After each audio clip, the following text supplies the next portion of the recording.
i-like na po natin.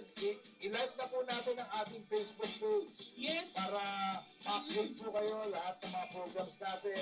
Lahat po ng mga sikat na announcer tsaka host and DJs natin dito sa Diwan.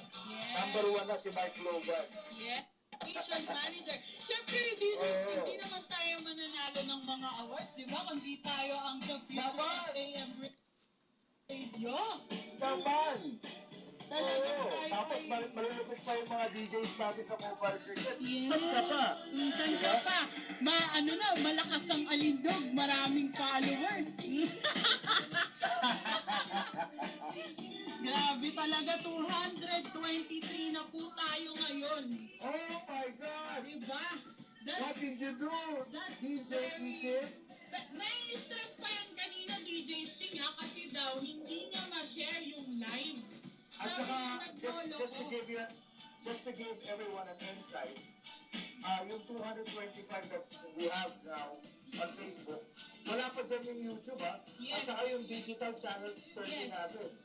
At saka yung frequency. Sa ating radio.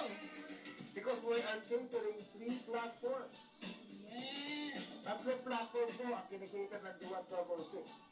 Number 1 is the frequency, the other one is the digital TV, and the third one is the streaming.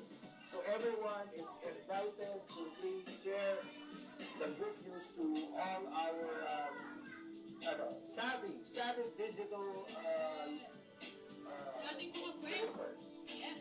Yes. Ayan, nagpapa-shoutout po si Sir Jerich Magat. Wala na siya dito. Umuwi na. Si Sir Lloyd. Ay, hindi mo ba nabalitaan? Ay! Ano po yun? Napapagod din siya. Sabi ko na eh. Umuwi na pala kasi pagod na.